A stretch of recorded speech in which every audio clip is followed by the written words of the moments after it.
Hello and welcome to viewpoint. USA గవర్నమెంట్లో ఉన్నటువంటి department of government efficiency DOGE పేరు చెప్పిన వెంటనే మీకు ఎలన్ మస్క్ గుర్తుకొస్తున్నాడు కదా. ఎస్, మరి ఆ డోజ్ నుంచి వైదొలుగుతున్నట్టు ఎలన్ మస్క్ ప్రకటించాడు. అండ్ అలా ప్రకటించినటువంటి మస్క్కి అధ్యక్షుడు డొనాల్డ్ ట్రంప్ చాలా ఘనంగా భారీగా వీడ్కోలు పలికారని చెప్పచ్చు. ఎలాగో తెలుసా, చెప్తా. అంతేకాకుండా ఆయన సర్వీసెస్ గుర్తుగా మస్క్కు ఒక బంగారు రంగులో ఉన్నటువంటి తాళం చెవిని కూడా బహుమతిగా ఇచ్చారు ట్రంప్.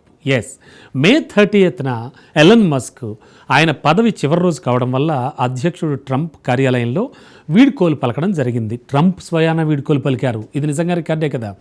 ఇక నుంచి అధ్యక్ష కార్యాలయానికి తరచుగా వస్తూ పోతూ ఉంటానని, అంటే తరచుగా సందర్శిస్తూ ఉంటానని ఎలన్ మస్క్ కూడా ఈ సందర్భంగా ఎమోషన్ అయ్యారు. అండ్ ట్రంప్కు ఒక మంచి ఫ్రెండ్గా అండ్ సలహాదారుగా, అంటే ఖచ్చితంగా ఆయనకు చాలా హెల్ప్ఫుల్గా కూడా ఉంటానని ఆయన చెప్పారు. మరి డోజ్కు పదవీ కాల పరిమితితో కూడుకున్నదని ఆయన పేర్కొన్నారు. మరి ఈ డోజ్లో పదవీ కాలం కూడా ఉంటుంది, దానికి ఒక పరిమితి ఉంటుందన్నమాట. డోజ్కి ఇది ముగింపు కాదని, అసలు ప్రాజెక్టు ఇప్పుడే ప్రారంభమైందని కూడా ఆయన చెప్పుకురావడం జరిగింది. సో ఇప్పటి నుంచి తన పర్సనల్ బిజినెస్లపై కూడా ఎక్కువగా తాను దృష్టి పెడతానని ఈ సందర్భంగా మస్క్ వెల్లడించడం జరిగింది. మరి మస్క్కు వీడ్కోలు పలికిన సందర్భంగా ఆయన సర్వీసెస్ను ట్రంప్ అభినందించడం కూడా జరిగింది. అండ్ డోజ్ అధిపతిగా కూడా ఎలన్ మస్క్ అద్భుతమైన పనులు చేశారని ప్రశంసించారు.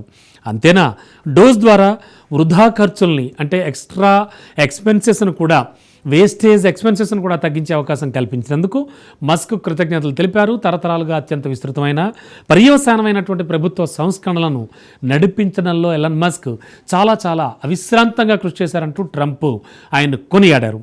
మస్క్ ప్రత్యేక ప్రభుత్వ ఉద్యోగ పదవి నుంచి వైదొలుగుతున్న నిర్ణయాన్ని ఎక్స్ వేదికగా ప్రకటించారు. ఇటీవల తీసుకొచ్చిన వన్ బిగ్ బ్యూటిఫుల్ బిల్ యాక్ట్కు నిరసనగానే మస్క్పై ఆల్రెడీ మీడియాలో కథనాలు వచ్చాయి. మనకు తెలుసు, కృత్రిమ మేధ సంస్థ అంటే ఏఐకి సంబంధించి ఓపెన్ ఏఐకి అండ్ యూఏకి మధ్య ఒప్పందం అంగీకరించలేదని మస్క్ అమెరికా అధ్యక్షుడిపై ఒత్తిడి తెచ్చినట్టుగా కూడా ఓ జర్నల్లో ఒక ఆర్టికల్ కూడా వచ్చింది. దీనిపై మస్క్ పెట్టినటువంటి రిక్వెస్ట్ను ట్రంప్ పట్టించుకోలేదని, ఆ విషయం కూడా మస్క్ రాజీనామాకు కారణమై ఉండొచ్చని చాలామంది భావించారు విశ్లేషకులు. అయితే అమెరికా చట్టాల ప్రకారం చూస్తే ఏ వ్యక్తికి కూడా వరుసగా 130 రోజులకు మించి ఆ హోదాను ఇవ్వకూడదన్నమాట. సో దాని ప్రకారం మే 30న గడువు పూర్తయిపోయింది. దాంతో మస్క్ పదవి నుంచి దిగిపోయారు. కానీ ఇప్పుడు మస్క్కి ఇచ్చిన గిఫ్ట్, ట్రంప్ ఇచ్చినటువంటి గిఫ్ట్ మాత్రం వార్తల్లో నిలుస్తోంది, ట్రెండింగ్ అవుతోంది. ఆ గోల్డెన్ కీ